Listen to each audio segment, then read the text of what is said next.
Bom dia, prefeito, bom dia a todos. Um excelente mês aí para todo mundo. Obrigado, prefeito, por receber a gente aí, a diretoria da ZEC, associados e convidados. É um prazer aí ter você aqui com a gente, né?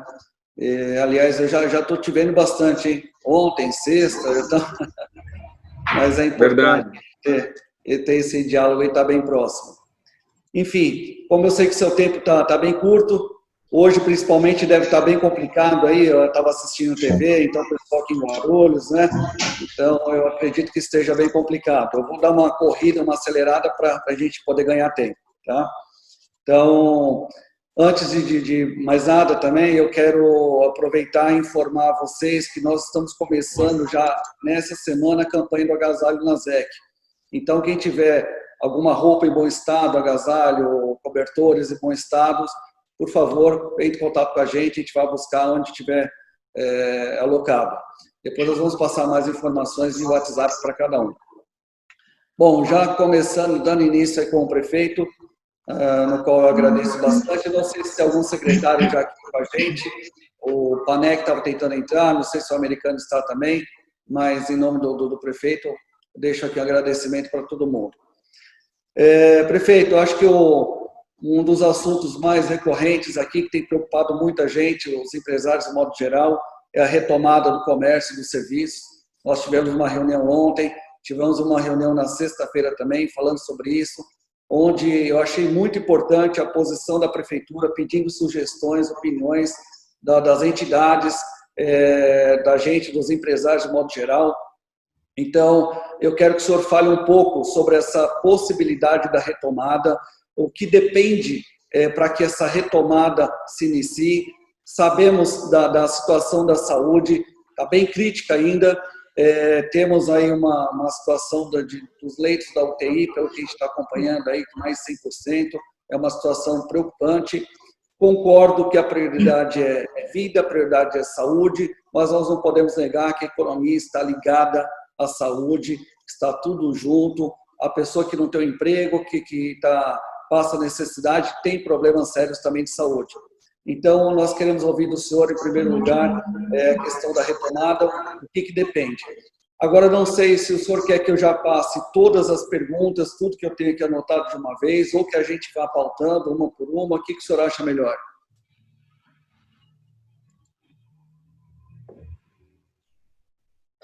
Está sem áudio, peraí. Você está sem áudio, prefeito. Vê agora. Não, sem áudio. Aí, deu. Não. Ok. Vê agora. Beleza. Agora foi. É bom aí quem tiver de moderador deixar livre para ativar e desativar, porque quando uma pessoa fala é bom todo mundo deixar desativado, porque senão fica migrando de quem está falando. Se eu desativar, provavelmente eu não consigo ativar de novo. Isso depende do moderador. Só para a gente ter a minha sugestão para a gente ter um pouco mais de dinamismo aí. Tá, é a primeira reunião nossa via videoconferência, eu estou aprendendo também, então pode correr algumas falhas aí, já peço desculpa aí por antecedência, tá? Eu estou tentando aqui errar o menos possível. Mas, consegui ouvir minha pergunta? Não, eu estou ouvindo bem, agora eu consigo falar, eu estou com o Zé Mário na outra sala aqui, então todas as outras perguntas que forem relacionadas mais estritamente à saúde, ele pode dar as respostas com mais detalhe de riqueza. Vamos lá. Primeiro, acho que é importante já passar todas as perguntas, eu vou anotando aqui, e aí a gente faz um compilado nas respostas. Daqui a pouco, o americano está me substituindo em uma reunião, depois eu tenho que ir para outra, então ele me substitui nessa, tá bom? Mas a gente tem um tempo aqui para ficar aqui. Vamos lá. Tá. Então, primeiro, a questão da retomada do comércio e serviços, né? Nós temos também uma questão aqui que está sendo muito falada, que é a questão do FASO. Nós temos as obras liberadas para que o pessoal trabalhe, mas o pessoal não consegue dar entrada nos projetos, alvará, licença, e isso impacta muito o andamento das obras. Ou aquelas que estão em andamento acabam, muitas vezes, sendo de uma forma errada. E, fora isso, o município poderia também estar arrecadando alguma coisa. A informação que eu recebi aqui. Então, essa questão do FASO, fazer uma liberação via online, agendada, para que não parem as licenças, os alvarás, e a gente dê continuidade nas obras.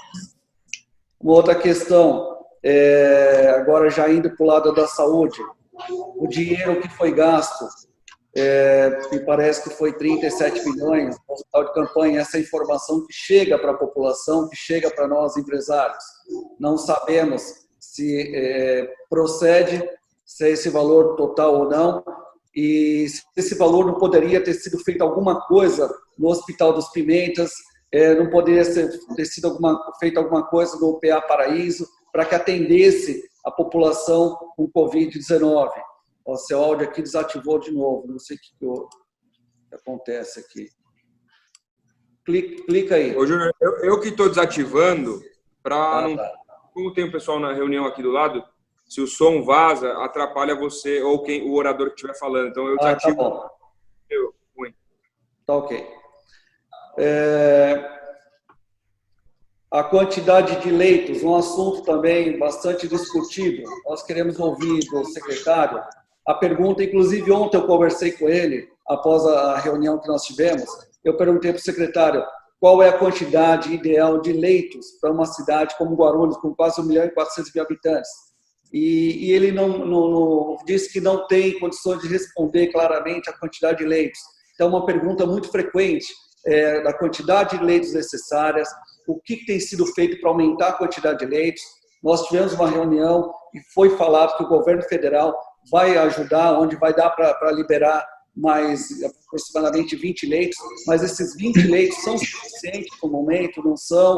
Então, a questão dos leitos que estão hoje com 100% da capacidade tomada, o que está sendo feito e qual a previsão, até porque interfere muito, impacta muito na reabertura do comércio e do serviço. Se não tiver baixado essa taxa percentual de leitos utilizados, nós não vamos conseguir fazer a retomada do comércio e do serviço. Uma outra situação que eu falei ontem também, essa retomada do comércio e do serviço tem que ser com muita responsabilidade, tem que ser feita uma campanha entre todas as entidades, ACE, Ciesp, a SEAG, a Agende, todas as entidades têm que estar unidas nessa campanha, fazermos essa campanha num formato único, para que não ocorra a reabertura do comércio e depois de 10 dias, 15 dias, retorne, porque muitos empresários vão ter problemas se retornar. Né? Sabemos da complexidade da saúde, lembrando, nossa preocupação também são vidas, a saúde, mas nós não podemos deixar que a população saia toda na rua sem responsabilidade, como tem acontecido em outras cidades. Estava vendo agora Jundiaí, São Luís do Maranhão e outras cidades que houve abertura do comércio, a população toda vai para a rua e muitas vezes sem necessidade. Então é muito importante uma campanha alinhada com a prefeitura e que os empresários divulguem no seu comércio, até criou-se um slogan ontem, empresário consciente, não lembro agora do slogan, mas é muito importante que a população tenha essa consciência e precisamos fazer um trabalho em conjunto. A questão aqui, da regularização eletrônica, uma pergunta também aqui, existe uma possibilidade, com os leitos super lotados, existe uma possibilidade de fazer alguma parceria para que utilizem o hospital de campanha do AMB? É uma pergunta também que chegou até mim aqui, como está muito próximo de São Paulo, de Guarulhos, aqui principalmente o AMB, se existe essa possibilidade, tá? Deixa eu ver aqui o que mais que estão me perguntando. Nós precisamos de uma divulgação um pouco maior sobre o que pode funcionar e o que não pode. As reuniões que eu tenho participado, o pessoal tem informado que 60% pode já reabrir, já pode funcionar, tá? Atividades como essenciais, né?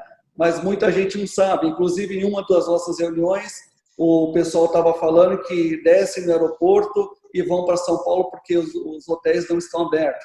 E não é verdade, pelo que eu acompanhei. Então, nós mesmos, como presidente de entidades, não sabemos exatamente o que pode, o que não pode, o que está, o que não está funcionando. É importante essa divulgação. Enfim, a retomada do comércio e a questão dos leitos de UTI, tá? Esses são os dois pontos principais. Inclusive, a questão de uma negociação para alugar, fazer a locação dos leitos de UTI com hospitais aqui de Guarulhos. Não sei qual a capacidade desses hospitais, de empresas como a Unimed. Eu estou vendo que o doutor Nish está aqui com a gente também, presidente da Unimed.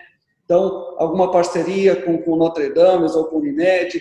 Qual é o acerto que está tendo em relação a isso, a negociação? Se existe a possibilidade de um ceder 3 leitos de UTI, outro mais 5, para que dê uma folga, para que a gente consiga respirar e fazer a reabertura do comércio. Enfim, dando uma pincelada, a princípio é isso, depois nós vamos retomando com outras informações, com outras perguntas. Eu vou abrir aqui para o senhor, prefeito.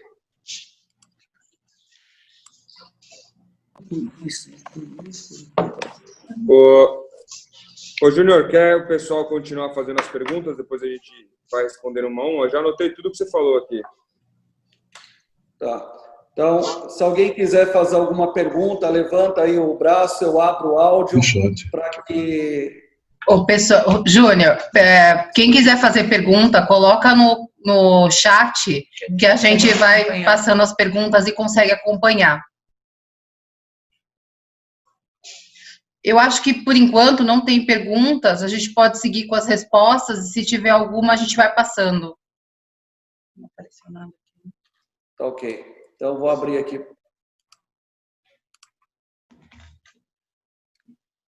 Vamos lá.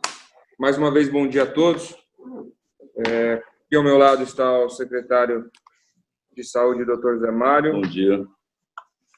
E o secretário de Governo americano. Bom dia. Eles estavam finalizando uma outra reunião, americano em uma, o Zé Mário em outra. Chegaram faz uns 5, 6 minutos aqui. Mas eu vou passando para eles qualquer pergunta que precise de mais esclarecimento. Mas quanto à retomada do comércio, acho que o Júnior fez um pouco essa pergunta mais de forma retórica, porque ele participou ontem, mas é porque, obviamente, eu tenho que explicar a todos vocês, né? Então, creio que ele já sabe a resposta, mas para vocês aí da reunião é importante a gente falar. Então, obrigado pela pergunta, Júnior. A retomada, a gente está discutindo com várias entidades de classe, inclusive ontem a gente reuniu 6 ou 7, e vocês eram uma delas e estavam representadas pelo presidente. E a nossa retomada, a gente quer muito fazer o mais rápido possível. Semana que vem era o nosso ponto de partida. Mas até mesmo na reunião foi defendido que começasse na 3ª semana deste mês. Então a gente ainda está finalizando. Eu me comprometi até o final da tarde a falar com as entidades que estão nos ajudando a pensar nessa retomada, exatamente o dia que a gente faz a retomada. Mas lembrando que a retomada ela vai ser feita de forma faseada, ou no final da semana que vem, 2ª semana, ou no início da 3ª semana. E como que é isso? Como que é de forma faseada? Então, a gente vai liberando setor por setor. Então, no primeiro dia que a gente for fazer a retomada, 2, 3 setores que impactam menos. Depois de 48, 72 horas, mais 2, 3, 4 setores que impactam, tem um impacto médio. E assim sucessivamente, a gente tem umas 5, 6 fases de liberação, indo até o início de agosto, fechando com os parques públicos e o ensino, né? Então, seja o ensino através de cursos, ou até mesmo o regular, como o ensino escolar. Porque a gente sabe, principalmente as crianças são os principais vetores dessa doença. Elas acabam sendo assintomáticas, porém o grau de contágio que elas podem ter para passar para pessoas mais velhas é muito grande. Então, por isso que em todos os países do mundo o ensino é o último a voltar. Então, essa a gente não pode fugir a essa regra. Mas nós estamos pensando, como a indústria não parou no município, a indústria em nenhum momento teve algum tipo de paralisação, então nós temos que respeitar já o horário daquilo que está funcionando e tentar fracionar essa retomada também através do horário. Como é que funciona isso? Então, o comércio, a gente vai ter um horário específico para ele funcionar nesse primeiro momento de retomada. Prestação de serviço, também um horário específico, até mesmo para a gente desafogar o transporte público. Então, a gente sabe, a indústria, seu primeiro turno começa às 6 da manhã, então a nossa ideia é, através do comércio, começar às 10 da manhã, indo até às 16 horas. a prestação de serviço começar às 9 da manhã, indo até às 15 horas, justamente para a gente ter um fluxo muito menos concentrado, ou seja, durante o dia, no horário de pico. Então, a gente está mudando os horários de pico de todos os setores para que não tenha muita lotação, principalmente no transporte público. Isso logo de início. A gente sabe que a partir do momento que as coisas começarem a restabilizar, a gente pensa em voltar tudo ao normal, a não ser que uma outra experiência, eu não estou falando desse caso em específico, a gente prove que é mais benéfica, por que não manter? Mas aí é uma outra discussão em um outro momento que não vem ao caso aqui. Então, mas essa é a nossa ideia de retomada. Mas lembrando que a nossa retomada ela tem que obedecer principalmente 2 fatores. O primeiro fator, leitos de UTI, que aí eu já aproveito para, como eu estou falando aqui de retomada, já vou dar um tique aqui, como a gente está falando de um dos principais fatores, que é a quantidade de leitos de UTI disponíveis, o doutor Zé Mário ele fala aqui rapidinho a quantidade de leitos, doutor, que nós temos e a quantidade de leitos que nós precisamos contratar. Mas, basicamente, é o seguinte, hoje a gente está com uma ocupação acima de 100%. O que significa isso? Mas como assim acima de 100%? Simples. Os leitos de UTI, todos estão ocupados e a gente está adaptando, por exemplo, sala vermelha, sala de observação, sendo leito de UTI. Hoje, até hoje, graças a Deus, nenhum guarulhense precisou de leito de UTI e não teve nos hospitais públicos. Porém, essa questão começa a ficar mais complicada. E é por isso que nós estamos correndo contra o tempo para contratar mais leitos, não só pela liberação econômica, mas para garantir, em primeiro plano, atendimento a todos. Então, depois ele vai falar a quantidade de leitos que a gente está pensando e a quantidade de leitos que nós temos hoje. Zé, se quiser, já pode comentar sobre isso. Bom dia novamente a todos. Em relação aos nossos leitos de UTI, realmente chegamos àquilo que vínhamos observando pela estatística, pela subida da infecção.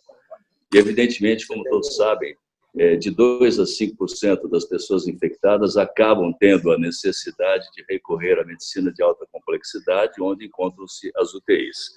É evidente, com essa taxa de ocupação praticamente completa, já estamos há mais de 2 semanas providenciando leitos da iniciativa privada. Acessamos os 7 hospitais particulares da cidade.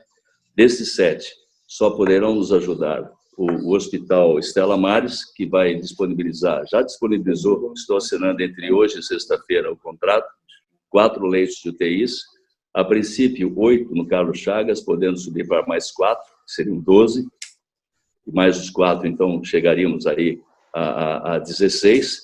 Temos também o HBC, Hospital Bom Clima, que já disponibilizou 6 leitos de UTIs, levando, evidentemente, já para 22, e com a possibilidade de mais 6 leitos para a próxima semana. Convindo ainda que nós estaremos, e já estamos providenciando, a expansão, porque a única forma de fazer UTIs agora é de forma expansionista. Seria, assim, incautos da nossa parte a gente tentar fazer UTI numa fase dessa. Você tem hora para começar e não tem hora para terminar. Principalmente em relação à grande dificuldade de se conseguir equipamentos no mercado. Vamos dar um exemplo clássico. O governador do estado já comprou há 3 semanas atrás 3.000 respiradores a R$183 mil cada um, muito acima do preço anteriormente de mercado, e não conseguiu praticamente nenhum ainda. Só uma interrupção, doutor. Pois não. 3 semanas atrás era para eles já ter sido entregues. Eles compraram há 5 semanas atrás. E, evidentemente, ainda falando em respiradores, seu prefeito, só para deixá-los informados, quinta-feira agora nós temos um pregão eletrônico para 63 respiradores, já que eu mandei ofício para o Estado há 2 semanas atrás e recebi nessa semana que não tinham nem quantos respiradores poderiam mandar para a nossa cidade e nem quanto. Evidentemente, a vida não pode esperar. Nós estamos correndo atrás do problema. Então, de uma maneira bem sintética, é mais ou menos isso. Nesse frigir dos ovos, nós ficaremos aí com pelo menos mais 32 UTIs. Se isso será o suficiente, aí é um exercício de futurologia que não dá para nós fazermos. Tomara que sim. Tomara que sim. Não sabemos se isso será, como não foi suficiente, infelizmente, na Itália, como não foi suficiente, infelizmente, na Espanha, na França, porque todos nós acompanhamos o que está acontecendo na mídia mundial. Mas, basicamente, 40% de incremento. Sim. vai ajudar do que a gente muito, já tinha. vai nos ajudar muito a fazer esses faseamentos que todos nós queremos, né, prefeito? Exatamente. Vamos lá. Então, acho que ficou essa questão da quantidade de leitos que o Júnior perguntou e quantos nós teremos. Acho que o doutor Zé Mário conseguiu estratificar exatamente os nossos números e principalmente o que nós estamos trabalhando para conseguir esses leitos. Vamos lá. Ainda sobre retomada, que algumas perguntas do Júnior, obviamente, giraram em torno disso, a retomada do comércio em parceria com as entidades, justamente é o que nós estamos fazendo, esse diálogo.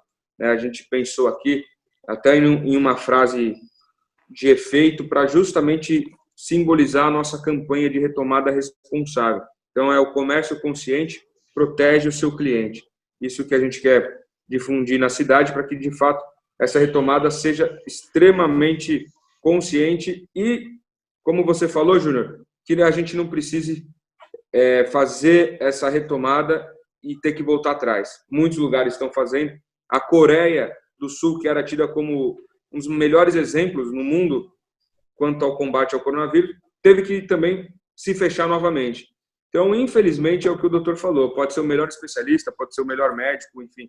Não dá para fazer exercício de futurologia. Vírus é vírus, essa pandemia, ninguém sabe lidar de verdade com ela.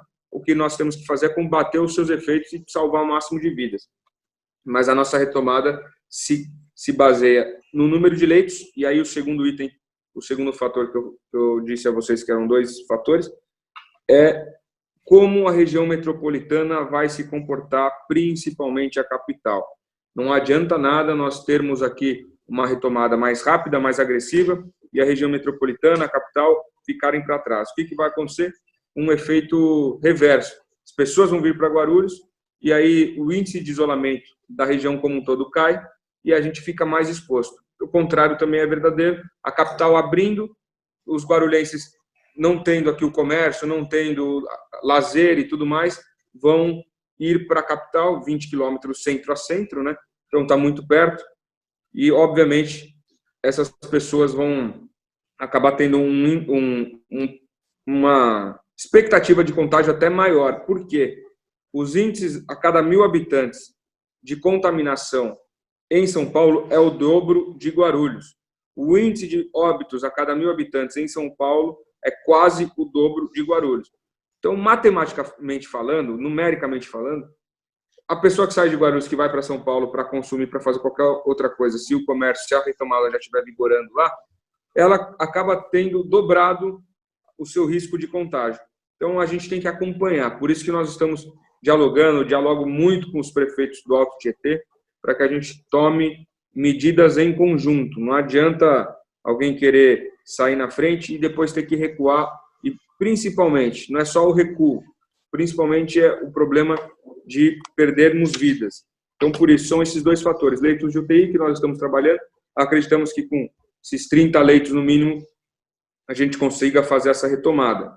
E obedecendo também o que a capital está pensando. A capital está pensando em reabrir a partir da segunda quinzena deste mês. Então, a gente vai praticamente seguir os moldes aí, né? Lógico, com as nossas especificidades, não dá para ser exatamente o que a capital pensa, porque nós somos Guarulhos e temos as nossas necessidades, mas a gente não vai destoar muito da região metropolitana. E essa retomada, como eu disse, tem que ser feita com as entidades encabeçando, entendendo. Eu quero agradecer vários sindicatos, até entidades já estão disponibilizando carros de som para que a gente comece a falar da retomada, uma retomada consciente. Então, é dessa forma, Júnior, e a ZEC está de parabéns por entender e está ajudando a gente nesse sentido. Quanto à divulgação do que pode funcionar, como você bem disse, 60% praticamente de toda a economia roda em Guarulhos, e de Guarulhos está rodando. Por quê? A indústria, que é um dos principais vetores da nossa sociedade aqui em Guarulhos, ela é muito difundida, vocês sabem, é uma cidade industrial. Nós temos também os comércios e os serviços essenciais que estão funcionando, e, por exemplo, o restaurante, outros serviços que estão se reinventando e não tem a sua proibição total de funcionamento, só adequando para não aglomeração. Então, isso dá 60%. E aí, a queixa do Júnior mas a gente acaba não sabendo o que pode funcionar. As pessoas perguntam, a gente não sabe nem explicar o que está acontecendo. Nós temos o site da prefeitura, as mídias sociais, onde nós temos todas as artes de tudo que é possível funcionar. Eu vou tomar liberdade aqui, Júnior, eu vou pedir para a comunicação, vou até anotar aqui, para a comunicação mandar para o seu celular de forma bem específica, não em diário oficial, porque diário oficial geralmente as pessoas não leem e quando lê não entende muita coisa porque tem que ser feito na forma da lei e não algo extremamente pedagógico.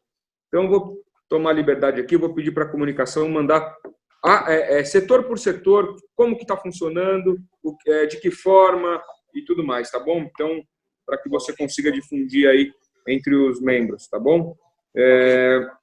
Você pergunta sobre o hospital de campanha do AMB, se a gente tem possibilidade de utilizar. O hospital de campanha, neste momento, para nós, não ajuda em nada. Porque, e o doutor Zé Mário está ao meu lado, ele me corrige se eu estiver errado. Lá só tem leitos de baixa complexidade. Talvez tenha alguma coisa de média, eu não sei. Mas não, é baixa complexidade. Só baixa complexidade, é só referenciado, ele não é porta aberta. Então, só explica essa parte de referencial para o pessoal entender. Lá, gente, não é como o nosso hospital. Não estou aqui fazendo comparação qualitativa, não, tá? E nem desmerecendo ninguém. Mas são hospitais de referência. Então, são leitos de UTI, leitos clínicos, mas não leitos de média e alta complexidade. Haja vista que, se você for lá, você não é atendido. São portas fechadas. O paciente é encaminhado para lá quando ele está numa situação que ele não está suficientemente bem para ir para uma quarentena domiciliar, e também não está suficientemente grave para ir para uma UTI. Então, ele está numa situação intermediária. Então, ele vai para esse hospital. Muitos deles acabam tendo que ir para uma UTI. E, novamente, tem que sair de lá para procurar uma UTI fora de lá. O que não é o nosso caso no nosso hospital de campanha, que ele é completo. Ele tem tanto os drive-thrus pedestres como automóveis, 6 carros simultaneamente são atendidos das 7 às 19, e os pedestres no outro lado, o hospital no centro. E dentro do hospital nós temos toda a parafernália necessária para dar todo atendimento que alguém com Covid necessita. É isso aí. Agora, e o hospital do Pacaembu é a mesma coisa, da mesma forma? A mesma coisa, querido. Todos esses hospitais são apenas de baixa e de média complexidade. Eles são hospitais referenciados, são leitos clínicos de UTI. Perdão, leitos clínicos de Covid, desculpe o termo, leitos clínicos de Covid. Quando o paciente agrava lá dentro, precisa ser claro, eles têm, como nós temos uma sala vermelha, que o paciente é estabilizado, é entubado, coloca-se no respirador, se ele agrava de forma importante, mas ele tem que procurar um leito de UTI na rede. Doutor, se eu errar aqui no conceito, o senhor me corrige, sem problema, mas para tentar explicar para a galera que não é médica, que é o meu caso, então eu tento sempre tentar ter uma explicação palpável. Na prática, esses leitos que eles têm lá, são leitos de observação, ou seja, não dá para o cara ficar em casa, porque ele precisa de um acompanhamento um pouco mais de perto, mas também não há necessidade dele ir para uma UTI, não precisa ser entubado, então o cara precisa ficar em observação. Basicamente, é o que são os hospitais de campanha lá de São Paulo. Então, são leitos de observação, a pessoa melhorou, pode ir para casa, a pessoa piorou, ela vai ser removida para algum hospital que tenha UTI. Então, é isso. Então, por isso que para a gente não faz sentido, porque os nossos leitos de observação até então estão tranquilos, não precisamos... O que nós realmente estamos bastante complicados é na questão de leitos de UTI. Lembrar, prefeito, que esses leitos clínicos de Covid, nós temos nos nossos 3 hospitais e no 3C-Grupo. Claro que nós temos pacientes internados, mas não em situação de alta complexidade. Eles dali, a maioria, felizmente, sai de alta para a sociedade, para a família. Alguns, lamentavelmente, agravam e vão para suas UTIs específicas, seja no HMU, seja no Hospital Pimentas Bom Sucesso, ou seja no nosso HMCA, que é o Hospital da Criança e do Adolescente. E, claro, que também no 3C Grupo, que temos os leitos de observação, tem leitos da sala amarela, leitos que vão para a sala vermelha, que já é uma situação mais grave, e da sala vermelha, que são estabilizados e vão para nossas UTIs. UTIs essas que o prefeito, felizmente, a gente já conseguiu dar um start para construirmos, mas construirmos não é bem construção, porque aí é uma complementação, que é mais fácil. Porque lá está canalização, água, tudo que há necessidade, energização, temperatura, tudo está pronto. Então, é uma complementação de mais 10 leitos para que a gente possa ter mais tranquilidade de dentro de casa poder atender as próximas pessoas que venham precisar de alta complexidade na cidade. Bom, acho que dessa parte é isso. Só ficou 2 perguntas aqui para trás, Júnior, se você... Tem mais uma questão aqui, prefeito, a questão dos ônibus. Houve alguma reunião com o pessoal de transporte para que haja um número maior de ônibus? Nós sabemos que os ônibus, o transporte público é uma questão crucial aí na propagação do vírus. Então, quanto mais ônibus circulando, o risco fica menor. Houve alguma reunião nesse sentido com esse pessoal? Ontem eu me reuni com o serviço de transporte público aqui da cidade, com as empresas, e nós estamos num grande dilema. Quanto mais ônibus, mais caro fica para a municipalidade. E nós estamos aí, é importante até falar, não foi objeto da pergunta, e tem mais duas perguntas ainda que não foram respondidas, que o americano vai até responder, mas rapidamente, nós já estamos aí com a previsão de ter uma quebra orçamentária da nossa perspectiva aí, da nossa lei de diretrizes orçamentárias, que estava estimada em 4 bilhões e 200 milhões aproximadamente. A nossa quebra já, com os resultados apurados desses 2 meses, a nossa quebra provavelmente projetada até o final do ano, 532 milhões, ou seja, mais de meio bilhão. Isso significa dizer que vários serviços estão sendo comprometidos, a gente não consegue adimplir, então a gente precisa focar naqueles que são essenciais e vitais, principalmente no momento de pandemia. Então eu me reuni ontem com as empresas de ônibus aqui da cidade, eles falaram que estão também no limite financeiro, que precisam de socorro municipal, coisa que nós não temos. Então, a gente está negociando, vamos ver quando chega, e provavelmente só mês que vem, o socorro do governo federal. E esse socorro, deixando claro aqui, não é esse que será feito para os municípios a cada habitante, tá? Um percentual, acho que vocês estão acompanhando, o presidente sancionou na sexta-feira última, só a partir do mês que vem. E como é que funciona? Isso não é simplesmente um socorro. Uma das características desse auxílio é que o município que fizer a adesão vai ter que abrir mão de todos os créditos e litígios que tem com o governo federal. A gente tem mais de 200 milhões aqui para receber 154. Só que, neste momento, né, eu e meu time da Fazenda, por estar muito delicado a situação financeira, a gente acredita que a gente vai ter que entrar nesse plano para que a gente receba esse recurso federal. Mas só é a partir do mês que vem. Então, o governo federal ainda não entrou em contato com nenhum município, pelo menos daqueles todos que eu falo, para fazer esse repasse de recursos. Então, a gente não fez nem adesão ainda, porque a adesão nem foi aberta. Mas, provavelmente, pelas regras que a gente sabe da Frente Nacional dos Prefeitos, que está dialogando lá com o Ministério da Economia, Paulo Guedes, provavelmente, se não mudar nenhuma regra, a gente provavelmente vai aderir, porque a gente precisa.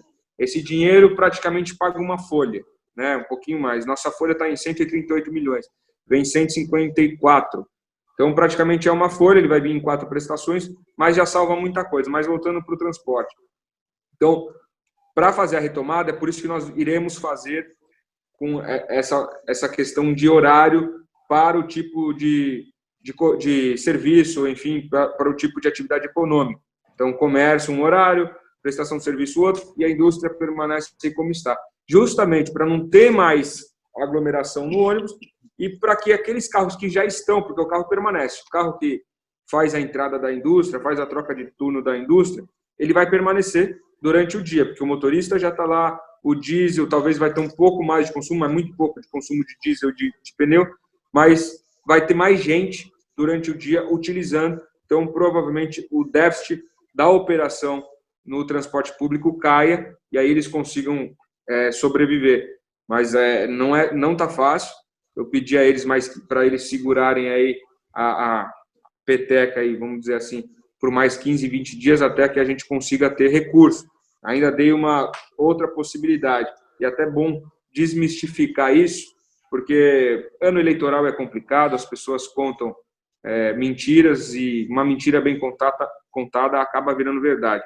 Então, nós votamos, e foi aprovado na Câmara, o nosso orçamento de guerra. O que era o nosso orçamento de guerra? A possibilidade de utilizar fundos do município, fundos consignados para tal atividade, para o combate e para os efeitos do coronavírus. O partido aqui de oposição, o PT, eles entraram na justiça e travaram essa possibilidade. Ou seja, nós não temos os recursos dos fundos para utilizar no combate e nos efeitos do coronavírus. Fala o que eles falavam, um cheque de 1 bilhão. Mentira. Tudo que era possível, isso é diferente de você ter o recurso e o que é a rúbrica orçamentária. Basicamente é o seguinte, o que está no papel é o que você tem de dinheiro. O que estava no papel para a gente poder utilizar no combate e nos efeitos do corona, aproximadamente 120 milhões. O que a gente tinha de fato em recurso financeiro no caixa, mais ou menos 20 milhões. Então eles contaram uma história de 1 bilhão, por quê? Porque o Fundo da Saúde estava junto no projeto de lei, você está tratando de todos os fundos. E só o Fundo da Saúde dá aproximadamente 880, 890 milhões, só o Fundo da Saúde.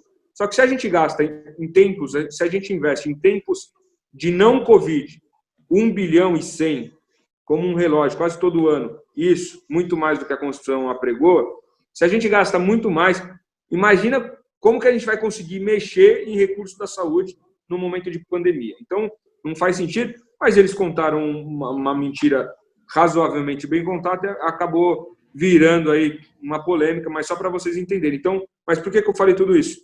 Porque isso está travado, né? Liminarmente travaram na justiça, a gente não pode usar recursos de nenhum fundo, e o principal seria o da COSIP, onde tem mais dinheiro líquido para que a gente conseguisse utilizar até mesmo para socorrer as empresas de transporte ou outras coisas, como o combate direto ao Covid, obviamente. Então, só para vocês entenderem isso. E aí ficou duas perguntas, Júnior, sua para trás, que o americano vai responder. Então, a primeira, o americano está aqui do meu lado, custo do hospital de campanha. E também a questão do FAS. Eu acredito que aí não tem mais nenhuma pergunta sua, Júnior, até então. Bom dia a todos, mais uma vez. Bom dia, com relação ao custo, a implantação, né, toda a construção e lá a sua atividade, nós estamos aqui estimando para os 4 meses, entre 5 milhões e 300 reais a 5 milhões e 600, 700. Ele varia de acordo com a sua utilização, insumos. Esse é o custo. Mais a rede de médicos, que ela havia sido contratada, na época, a confecção estava sendo contratada para abastecer toda a rede municipal, entre o BS e os PAs, as UPAs, perdão. Aliás, PAs, né? Desculpa, as UPAs são OS. Então, o que aconteceu? Quando nós estávamos contratando isso para aumentar a capacidade de atendimento da nossa rede municipal, veio o Covid, que nós aproveitamos uma grande parte desses médicos para mandar lá para o Play Seguro. Então, esse é o custo, mais a rede de médicos, que ela é variável, né? Uma parte fica na rede de UBS e a outra grande parte vai lá para o Hospital Play Seguro. Ok? Esse é o nosso custo, variável, repetindo, entre 5 milhões e 300 a 5.600, 5.700, já com o custo dele diluído com a sua construção. Com relação aqui à rede fácil de atendimento, é importante dizer que ela... Me perdoe, desculpa interromper, mas eu fiquei na dúvida aí. O que é divulgado é que são 37 milhões, né? Essa questão. E aí você está me falando que são 5 milhões, eu não entendi direito. É isso. 5 milhões, entre 5 milhões e 300 a 5.600 diluído nos 4 meses, dependendo dos insumos. Logicamente, aí tem o custo da rede médica, que ela está sendo transferida, que seria na nossa rede municipal, para o Play Seguro. É a mesma coisa que, vamos supor, que nós não tivéssemos contratado esses 100 médicos, que nós já tivéssemos esses médicos concursados, nós iríamos transferir para lá. Tá. Uma pergunta que é frequente... É importante dizer que caíram, certo? Então, aí teve essa condição de mandar para lá também. Exatamente. Uma questão aqui que está sempre em evidência nas redes sociais e também com a gente, que o pessoal da ZEC questiona, esse valor não dava tempo, não era melhor ter investido para concluir o Hospital Pimentas ou PA Paraíso e transformar momentaneamente em UTIs para Covid? Porque eu ia responder, a mesma coisa, a pandemia ficaria para a população, diferente dos hospitais de campanha que daqui a alguns meses vão ser destruídos e perde grande parte do valor investido. Né? Tá. O Zé, não sei se percebeu, Júlio, o Zé deu um tom dessa resposta na fala dele, mas o prefeito vai concluir aqui, ok? Ele vai explicar direitinho. Bom, na verdade é o seguinte, nós não teríamos condição, tempo para finalizar, por exemplo, alguma ala do Hospital Pimentas em um tempo hábil para conseguir combater o coronavírus. É humanamente impossível, porque a gente está falando de uma construção de alvenaria, onde precisa passar encanamento, precisa passar oxigênio, tudo para funcionar de fato, no mínimo, uns 6, 7 meses de obra civil. Então, isso iria... O coronavírus ia passar por nós, destruindo mais ou destruindo menos, e a gente não teria esse hospital em funcionamento. Por isso que optamos para fazer um hospital, centro de referência, e só para atender Covid, justamente por esse motivo, e a gente construiu isso em 7 dias. E aí, falando da UPA Tabuão, ela, independente de Covid ou não, ela tem um cronograma, seria inaugurada antes, né, se não houvesse o Covid, mas com esses problemas, a gente até teve que segurar um pouco dos investimentos, mas a gente inaugura ela no final desse mês ou no comecinho do mês que vem. E aí, lógico, teremos como qualquer UPA no município também atende Covid-19, coronavírus, né? E aí, se preciso for, encaminha para outros lugares aí com mais especificidade, que tem a especialidade, mas a gente inaugura ela final do mês, comecinho do mês que vem, mas aí como uma UPA mesmo, né? Para atender tudo, até as questões eletivas. Então, a gente vai inaugurar ela dessa forma. Mas a questão do Hospital Pimentas, a gente não teria condição. E a gente até pediu para que está muito mais antecipado em termos de obra civil, o Hospital Referência da Mulher, ali no JJM. Mas a gente pediu recursos, porque são recursos estaduais, pedimos recursos do Estado para finalizar rapidamente. Existem algumas alas que daria para se finalizar mais rápido, porque está muito mais completo ali, para que o Estado bancasse aí leitos de COVID, leitos de UTI para Covid-19. E ainda temos mais 9 leitos no Padre Bento, que estão praticamente prontos, só esperando os respiradores e auxílio médico. E aí nós temos mais 9 leitos feitas pelo Estado, né, mas que vão, obviamente, ajudar muito, que é em nosso território e vai atender o guarulhense. Mas lembrando que o SUS não é só para guarulhense, né? Tem muita gente que vai, prefeito, mas eu fui lá no hospital de campanha, na triagem, tinha gente de Mogi, tinha gente de São Paulo, você não pode deixar. Olha, do mesmo jeito que tem gente sendo atendida na capital ou em Mauá, o guarulhense não tem, o SUS é único, e a gente nunca vai negar atendimento a ninguém. E aí fica a questão do fácil, é isso? Júnior, prefeito, se me permite, só para ilustrar um pouco, aí você vê, exemplificar a situação da possibilidade do Hospital Pimentas, né? Veja bem o que acontece, a grande dificuldade de comprar equipamentos. Você, além de toda a infraestrutura de obra civil que você teria que fazer, isso até poderia ser superado, mas veja bem a questão de respiradores como está no Brasil. Nós estamos vendo governadores sendo presos, pessoas sendo presas aí. O próprio governador do estado anunciou a compra de 3 mil respiradores e até agora não chegaram. O Rio de Janeiro, lá, eles optaram por construir um hospital de campanha sem toda essa questão médica e está até hoje os hospitais lá sem os respiradores. Então, você imagina a seguinte situação. E olha o que aconteceria conosco hoje. O prefeito teve uma visão bastante ousada, colocando o primeiro hospital de campanha do país com drive-thru, e que em uma semana e 10 dias, uma semana ele estava pronto, 10 dias de portas abertas, né?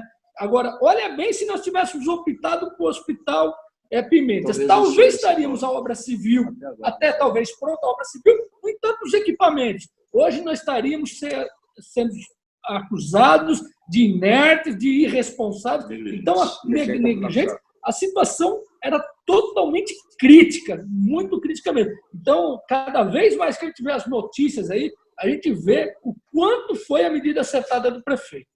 Okay? Rapidamente, aí você tem que falar do fácil, mas o nosso índice de cura lá no hospital 82,6 de campanha está em 82,6. Esse é o único hospital público, até o momento, pelo menos é a informação que eu tenho, mas é o único hospital público que de forma isolada fala do seu índice de cura, mas nenhum está falando. E nós estamos aí, esse índice é muito bom, é maior do que muitos hospitais nos Estados Unidos, por exemplo, que tem uma saúde mais bem estruturada. Então, aquele hospital é referência em combate ao coronavírus. E o que o americano falou, se a gente optasse, por exemplo, tentar finalizar o Pimentas, provavelmente a gente já tinha colapsado, provavelmente a gente tinha perdido muitas vidas já. Lá já no hospital de campanha, já salvamos mais de 200 pessoas. Quando eu falo salvar, não é aquele cara que vai lá para a triagem, tá tudo bem, vai para casa. Isso aí não conta, obviamente. 23 mil. É o cara que é internalizado em alta complexidade e a gente consegue trazer ele de volta, sair andando. Né? Teve até o caso da dona Nenê, mais de 100 anos, enfim. E nós já atendemos no total, 23 mil pessoas nesses 70 dias de funcionamento do hospital. Mais de 23 mil pessoas, entre internalizar, leitos de média, alta complexidade e triagem. Quantas consultas de cabeça, você sabe? Não. Quantas consultas não? Quantos exames? 19 mil, mais ou menos. Bioquímicos, né? Exames que tem laboratório lá dentro, deixar claro. Isso é importante. Nós temos laboratório bioquímico lá dentro, viu, gente? Então, o indivíduo faz hemograma, glicemia, TGO, TGP, transaminases, ureia, creatinina. Nós temos todo um laboratório bioquímico completo dentro do hospital. O único exame que é do nosso laboratório, que é o PCR, quando o indivíduo entra com alguma sintomatologia que imagina-se estar com Covid, não necessariamente vai ser internado, é colhido o PCR, que já mostra com fidedignidade os fragmentos do RNA do vírus nas mucosas, seja nasal ou orofaringe. Esse exame, a nossa AFIP, que já é contratada pela cidade, pega o exame e retorna em 24 a 36 horas o resultado do exame. Agora, todos os exames bioquímicos são feitos dentro do laboratório que está dentro do hospital. Tem um hemocentro também, não é? Sim, faz parte. O hemocentro, temos tudo lá.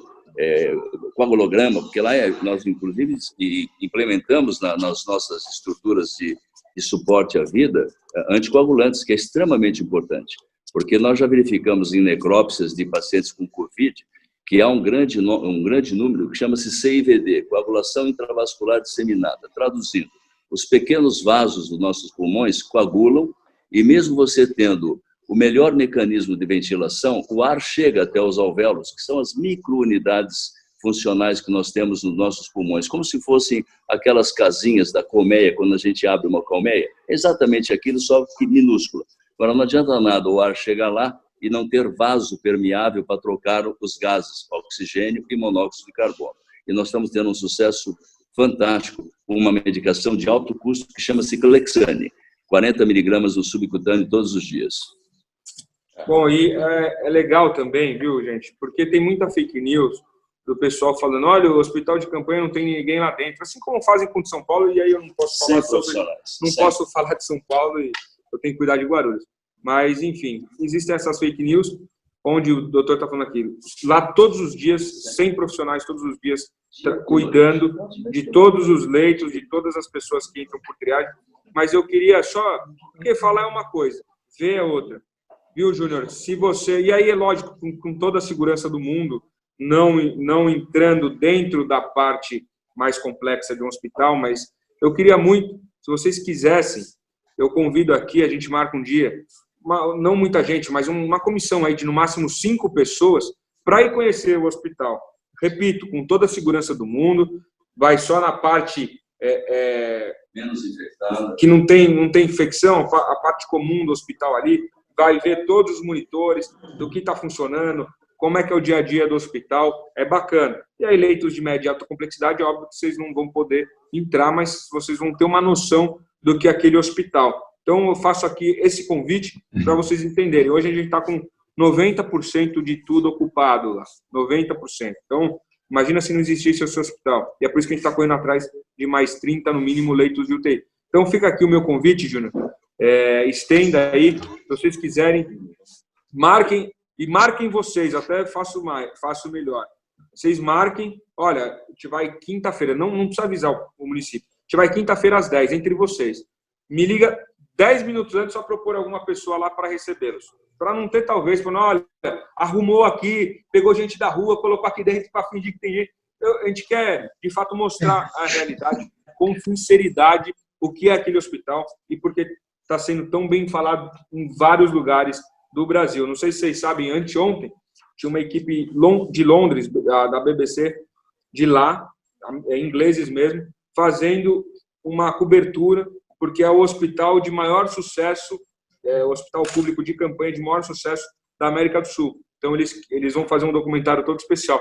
Mas eu quero que vocês vejam isso, porque falar é fácil, né? Mas ver a realidade e combater as mentiras é o que precisa ser feito. Então, tem mais alguma pergunta, alguma coisa? Porque eu vou precisar correr, são 10 horas. Tem o fácil, calma aí. Mas só um minutinho. A Lília, eu estou com uma secretária que é fantástica, eu estou chique, viu? Algumas perguntas enviadas via chat e a Lília vai fazer para vocês, tá? De repente já entra no conjunto aí e responde uma vez. Até pegando o gancho em relação ao fácil, da mesma forma que nós temos clientes que estão com problemas de licença pelo fácil não estar aberto, o Vanderlei questiona como vai ser o atendimento em relação ao fácil para empresas e se as empresas estão sendo autuadas por falta de licença e mesmo assim não conseguem regularizar. Qual vai ser a ação da prefeitura em relação a isso?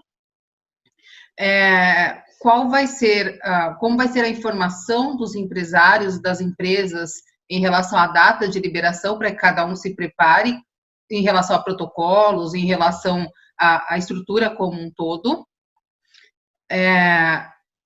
O Vanderlei também questiona as atividades essenciais consideradas pela Presidência da República não irão retornar nesse momento?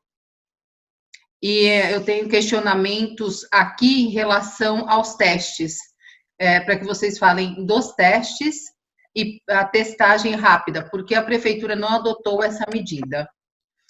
Um outro item que o Edson traz aqui é promover políticas públicas para incentivar a indústria, comércio e serviço guarulhense de venderem para o governo de Guarulhos, fazendo dinheiro circular no próprio município. Pode ser uma boa iniciativa, pois o ISS fica no próprio município.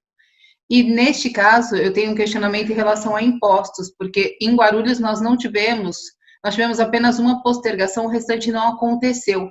Existe alguma previsão, existe algum tipo de ajuda da prefeitura em relação a algum imposto além do que já saiu? Então, por enquanto, são essas perguntas que nós temos aqui. Só tudo isso. Obrigado, Lília. O áudio, peraí.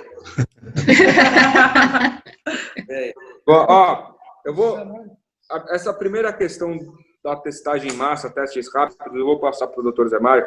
Eu e ele, a gente tem que se retirar para uma reunião com a diretoria da saúde e com alguns médicos. Então, e aí o americano responde todo o resto, essa questão do fácil e esses outros pontos que vocês acabaram, a Lilian acabou de falar aqui. Doutor? Bom, em relação aos testes rápidos, por que nós não adotamos e não tem sido adotado na grande maioria dos locais que seguem a técnica e a ciência médica? Haja vista que a Fiocruz não os qualificou. O único teste qualificado pela Fiocruz, estão qualificados para comercialização pela Anvisa, mas não está qualificado pela Fiocruz. O único teste de fato qualificado é o PCR. Por que a gente não usa o teste imunológico? Nós temos uma janela imunológica muito grande. O que é janela imunológica? Quando quaisquer um de nós nos infectamos, é de 1 a 12 dias para que o nosso organismo responda e produza uma imunoglobulina chamada M, quando nós estamos infectados recentemente, e quando nós passamos pela infecção, que é o que acontece com mais de 80% da população totalmente assintomática e 15% da população com alguns sintomas, a posteriori passam a ter uma imunoglobulina, que é a imunoglobulina que vai levar pelo resto da vida, que fica completamente imunizado, é por isso que o vírus vai morrer. Não fosse assim, a pandemia nunca acabaria. E aí chama-se imunoglobulina G. Então, vocês imaginem, é um teste caro, não está qualificado pela Anvisa, imagine o número de falsos negativos que dá. Então, deu negativo, mas eu me infectei anteontem. Deu negativo, mas eu me infectei há 8 dias. Eu já estou infectado, mas ele ainda dá negativo, porque o meu organismo ainda não produziu a imunoglobulina. Como o teste de gravidez, gente, lembra do teste de gravidez na urina? Só depois de 15 dias que a moça grávida. Hoje é mais rápido porque a gente faz o teste beta-HCG no sangue. Mas lembrando, o antigo Pregnosticon, nem sei, os mais antigos devem lembrar desse nome, né? Olha lá, um já sorriu ali, já andou pedindo, já pediu o Pregnosticon para alguém, né? Ficou tenso, será que é positivo, será que não é? Bom, brincadeiras à parte, a imunoglobulina, ela demora, gente. Então, ele não é um teste recomendável. Embora a gente tenha recebido uns 11 mil e poucos testes no estado, nós vamos fazer mais em profissionais da saúde, em profissional da segurança, mas com a visão de que, eventualmente, pode estar negativo. Se estiver positivo, excelente. Está positivo, é positivo. Agora, se estiver negativo, você fica em dúvida. Por isso que ele não é usado na testagem habitual dos pacientes, já que no 3º dia de quadro clínico, o PCR já dá positivo, e é ele que é o teste no mundo, que é colocado como o teste que ratifica a orientação que a pessoa está notificada de fato e de direito com Covid-19. Bom, faço votos ter conseguido passar a mensagem. Um grande abraço a todos vocês. Um excelente dia. Vou passar para o americano. Muito obrigado, doutor. Bom, vamos lá. Prefeito agora, desculpa, o prefeito vai se despedir aqui, ó. Doutor José Mário, imagina como está o doutor José Mário e o prefeito aqui. Gente, obrigado pela oportunidade, foi muito bom o bate-papo. Júnior, valeu mais uma vez. Obrigado por, desde sexta-feira, estar vindo aqui, nos auxiliar, representar essa importante instituição e o pensamento que vocês têm para a gente fazer uma retomada responsável. Mais uma vez, obrigado. Não consigo ficar até o final, eu e o Zé temos uma outra reunião, como disse anteriormente, mas uma ótima semana aí, estamos no início ainda, e que a gente consiga fazer essa retomada da forma mais responsável e rápida possível. Obrigado. Perfeito, muito obrigado. Um abraço. Estou mandando outro para todos vocês. Bom, vamos lá. O que eu tenho aqui, né? A respeito do Fácil, né? Importante dizer que o Fácil, ele tem um atendimento online já, né? Então, ele tem um atendimento online naquilo que é possível fazer online.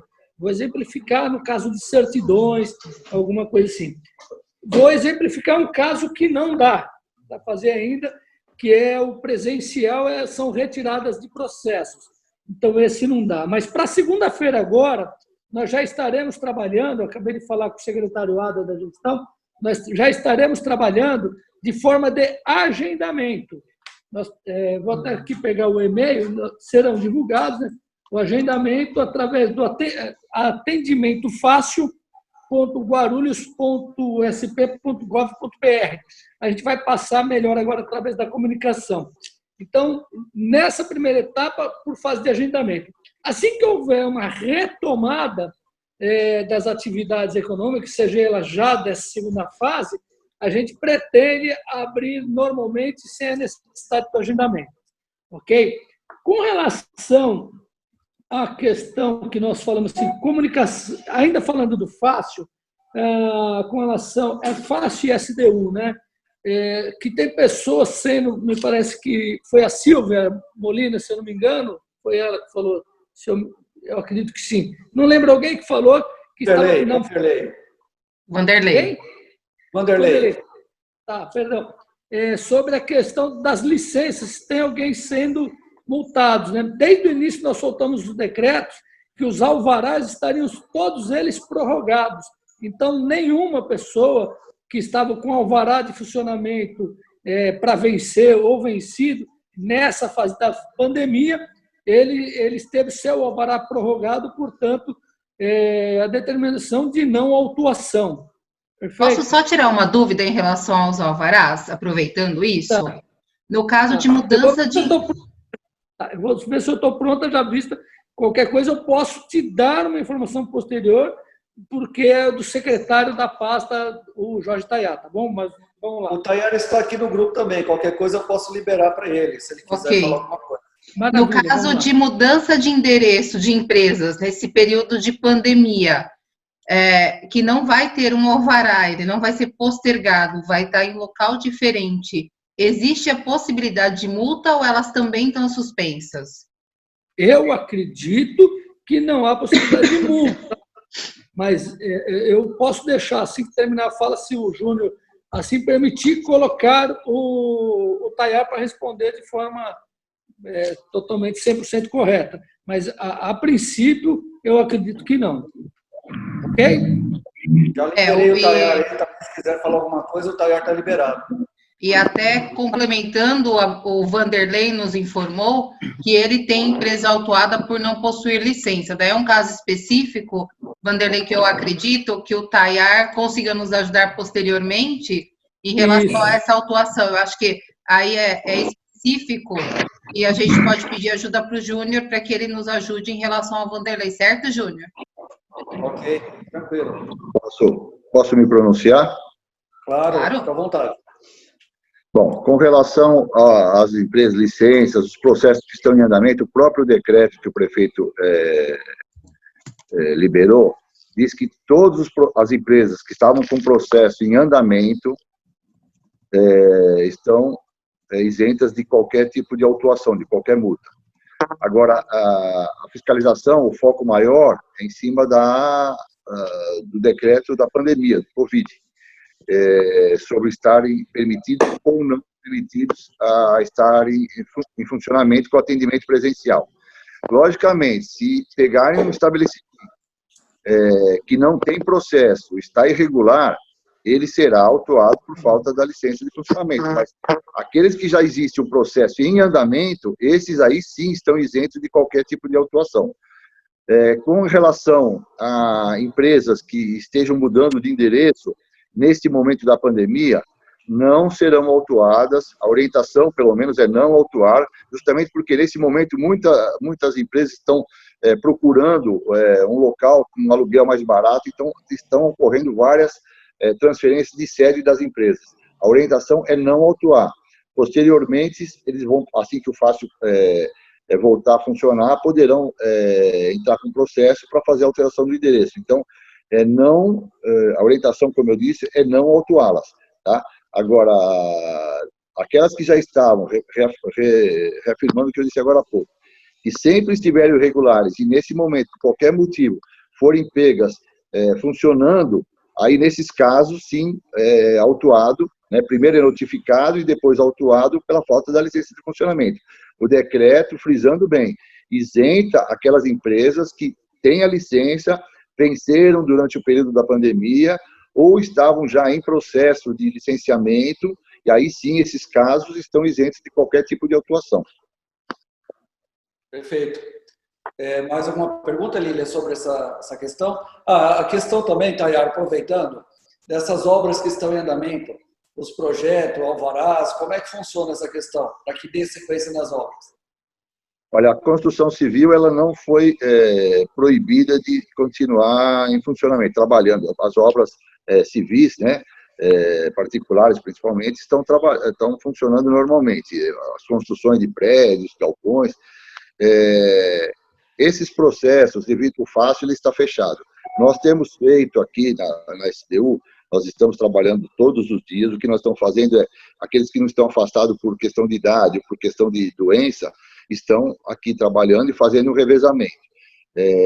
Essa parte de obras, que a diretora Elaine, nós temos sim atendido o pessoal que precisa fazer alguma juntada de documento, nós recebemos através de envelope, a pessoa combina o horário, vem aqui, entrega o envelope lá na porta. Nós não estamos fazendo atendimento presencial, só em casos extremos de necessidade. Mas a pessoa quiser fazer alguma juntada, algum atendimento de algum comunique, traz dentro do envelope, liga, combinamos o horário, lá na portaria a gente recebe esse envelope e damos continuidade na análise. Essa parte de análise de documentação de obras não parou por causa disso. Tá? O Fácil não está recebendo, mas aqueles que entram em contato conosco aqui na SDU, nós estamos sim recebendo essa documentação para dar continuidade na análise para liberação de alvará de construção, para liberação do do ABITS, que é o certificado de conclusão. Então, aqui na SDU, estamos sim trabalhando em caráter de revezamento, mas não parou nada, não. Ok, perfeito. Em relação a licenças, também era isso, Júnior. Das nossas dúvidas e das dúvidas que nós tínhamos aqui foram esclarecidas. Tá. Bom, o Vanderlei, ele vai mandar, nós vamos encaminhar um e-mail para ele. Ele está dizendo que algumas empresas foram autuadas, né? Vamos pegar as informações corretas, depois eu mando para a sua secretaria para dar uma olhada nisso daí. Eu acho que é isso, né, pessoal? Se alguém tiver mais alguma pergunta, alguma informação, sugestão, estamos à disposição. Mais alguma coisa? Alguém quer falar alguma coisa? Eu acho que a única pergunta que faltou foi em questão à antecedência que as empresas serão informadas em relação à retomada e se tem algum plano de comunicação, alguma coisa assim, para que as empresas se preparem. Na verdade, o prefeito Guti tem se reunido junto com várias entidades e praticamente decidindo em conjunto, né? Tem consultado bastante, então serão previamente comunicados. Isso, o que acontece? Depende muito do que vai acontecer. A gente tem medo já de cravar data, a gente sabe da necessidade do comércio, das empresas se prepararem, mas depende sempre da questão de como estará essa questão do isolamento, a capacidade do UTI. A gente, lógico, que com segurança a gente espera o mais breve possível retomar e o mais breve possível, com maior antecedência, conseguir avisar vocês. Agora, certamente, vocês serão comunicados, inclusive, talvez até através de reunião, né? E tem a nossa comunicação para participar. O Júnior, o pessoal aí, Ciesp, o pessoal do Sincomércio, todos eles têm de ser reunidos, e eu acho que ali a gente mesmo vai ter um feeling do time de abrir isso, certo? Eu acho que é isso, né, Júnior? A previsão é para o dia 15. O que eles querem dizer é o seguinte, a abertura do comércio, ele tem que se preparar, muitas vezes tem que comprar fornecedores, tem que estocar, né? E aí, se não tiver um tempo hábil, fica complicado. Da mesma forma, quando o cara pode comprar, estocar, e depois de 10, 15 dias tem que fechar e fica com o seu compromisso para pagar, o que causa um problema financeiro ainda maior no período como nós estamos vivendo. Então, cabe também a nós, como população, como entidades, orientar os nossos clientes, orientar nossos familiares, que só saiam se realmente tiver necessidade, porque senão vai voltar a fechar o comércio e isso pode ser um problema ainda maior para aqueles que estão, que reabriram, né? Então, é muito importante essa conscientização. Eu acho que no mais é isso. Não tem mais nenhuma pergunta. Panec, quiser falar alguma coisa, estamos à disposição aqui também. Em relação à abertura, a gente vai receber da comunicação da prefeitura um material mais resumido do que pode, o que não pode, acho que vai ficar mais fácil, que é uma das questões aqui também, e independente de essencial ou não, nós já temos a diretriz da prefeitura já definida e caso mude, a gente também vai recebendo da prefeitura, é isso, né, Júnior? É isso aí, perfeito. Perfeito. Então, acho que de pergunta nós zeramos. Tá, deixa eu liberar o áudio aqui para o Panec, que... E aí, Panec? Bom dia a todos. É só para reforçar essa resposta, o Márcio ele compartilhou com vocês aí no chat o link da cartilha. Nós tivemos a preocupação, desde o começo dessa pandemia, de compilar o diário oficial de uma forma muito mais esclarecedora para as atividades que estavam funcionando e também os impostos e as licenças que foram postergadas. Isso está tudo nessa cartilha e também os meios de acesso a crédito, que isso é questão do governo federal, mas também nós somos responsáveis de orientar. Nós aqui, o MEI aqui, estamos fazendo esse trabalho, ativando o Banco do Povo de uma forma mais assertiva, criando uma vitrine eletrônica aí para expor esses empresários, mas nós estamos aí elaborando uma nova cartilha mais detalhada com agora os protocolos sanitários. Só reforçando a fala do Júnior, depende muito essa reabertura do comércio consciente.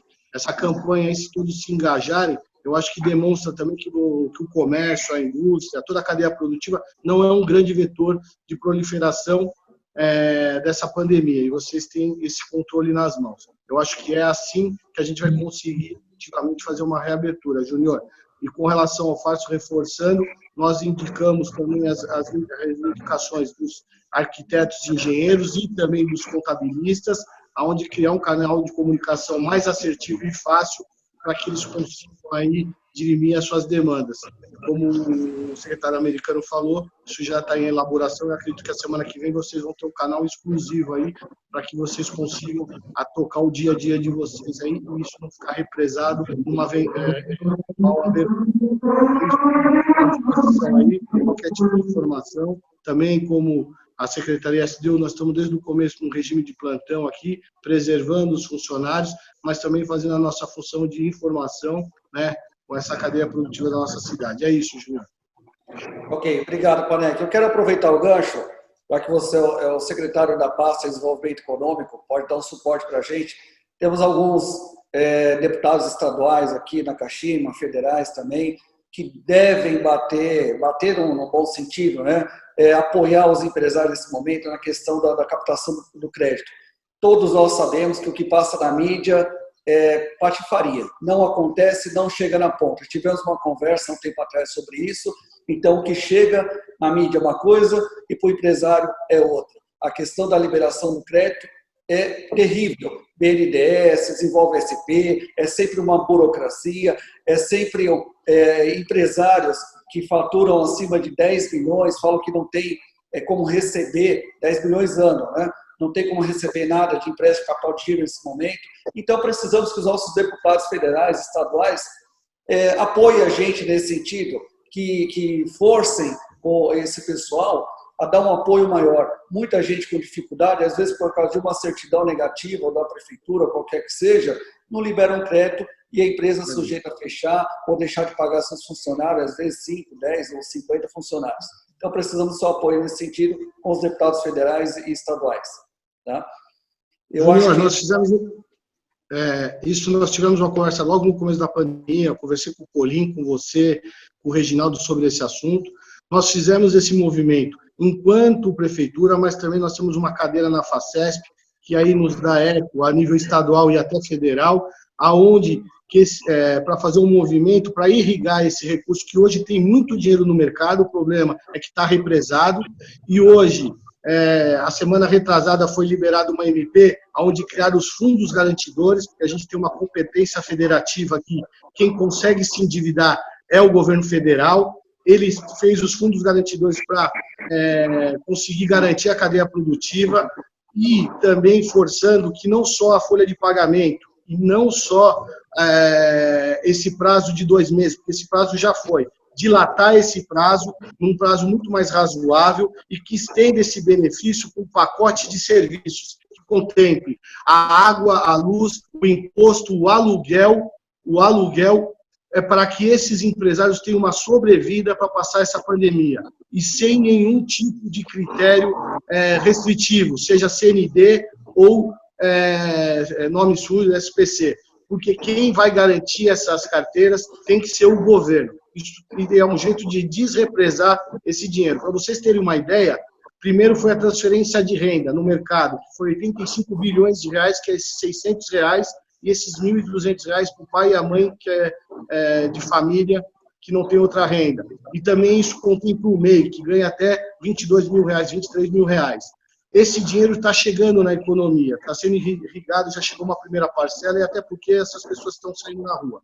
O problema é o empresário, como o Júnior falou, ele chega no banco de varejo, ele vai tentar esse empréstimo, e por ele ter 15% da operação, porque 85% é do BNDES, ele represa esse empréstimo. Isso já está sendo modificado, os fundos garantidores vão conseguir garantir essa operação, agora nós temos que forçar cada vez mais que isso seja estendido para um auxílio nesse segundo pacote, num prazo mais dilatado, para que a gente consiga superar essa crise. Então, nós estamos, porque isso é competência federal, muito bem se lembrou, Júnior. A nível aqui municipal, a gente fez um reforço, o Banco do Povo, que também tem dificuldade de liberação do critério, mas conseguimos aqui reativar um fundo de 6 milhões de reais.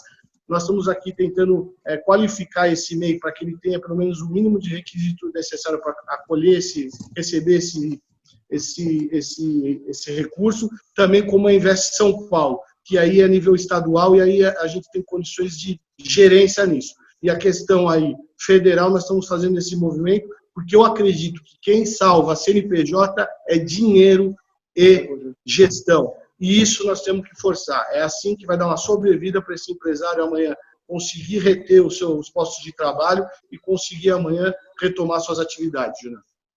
É isso aí. Beleza, Panek. Os bancos privados são uma piada, né? Banco Brincadeira. Privado, fala. Mas vamos lá. Bom, mas é isso. A diretoria da ZEC que está aqui. Alguém quer comentar mais alguma coisa? Lília, mais alguma pergunta? Eu acho que até complementando o que o Júnior colocou em relação aos empréstimos, e às vezes a documentação está tudo 100%. E dos nossos clientes, nós temos clientes que entraram com o Desenvolve São Paulo há 2 meses e não conseguiram, tendo todas as certidões, tendo balanço, tendo tudo certinho, estão na fila de espera. Então, isso está sendo uma dificuldade. E acredito que o prefeito já tenha saído, mas quem estava com o prefeito, o americano mandou aqui que também precisaria sair, eu respondi para ele que nós não tínhamos mais perguntas também. Então, acho que nesse momento as perguntas acabaram. Se alguém tiver mais alguma pergunta, por favor, coloca aqui no chat, mas eu acho que nós zeramos. Se puder... Só uma informação, ontem eu recebi um comunicado.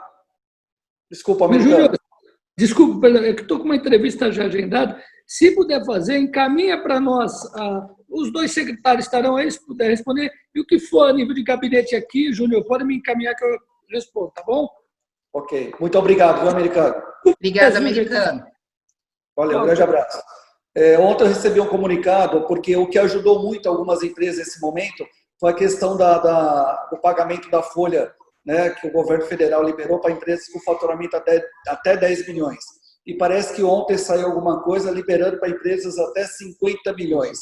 Eu vou divulgar nossos grupos da ZEC, não sei nem se eu repassei ou não, talvez o Wagner, a Lilian saiba alguma coisa em relação a isso, mas eu vou divulgar porque pode ajudar muitas empresas. Sim. É algo que eu estava batendo na tecla, não faz sentido liberar um apoio ao pagamento da folha para empresas até 10 milhões e deixar empresas que faturam mais sem nenhum apoio. As empresas que faturam mais têm as mesmas necessidades. Os custos, as despesas são muito maiores, apesar de faturar mais. E, muitas vezes, muito mais empregados. Então, saiu ontem alguma coisa, eu vou dar uma lida ainda, não dei uma lida, e eu repasso para vocês. Tá? No mais, agradeço aí a presença de todo mundo, muito obrigado. Obrigado, Panek, americano, o Jorge Tayar também.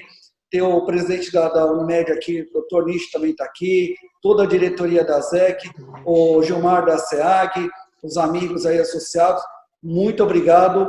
É uma forma da gente dar um apoio para os nossos associados, passar algumas informações. Estamos juntos aí com a prefeitura no que precisar. Nosso objetivo, nós queremos que o governo Guti tenha sucesso, porque o governo tendo sucesso, será o nosso sucesso também. Mas para isso temos que estar alinhados, temos que estar juntos, fazer o que nós fizemos ontem, na sexta-feira, nos reunirmos e dar nossas sugestões e que vocês também nos ouçam para que juntos a gente consiga aí, retomar o quanto antes e diminuir esse impacto aí dessa crise aí sanitária que nós estamos vivendo. Tá bom? Muito obrigado, boa semana, um excelente mês para todo mundo e eu acho que é isso, né? Grande abraço para todo mundo.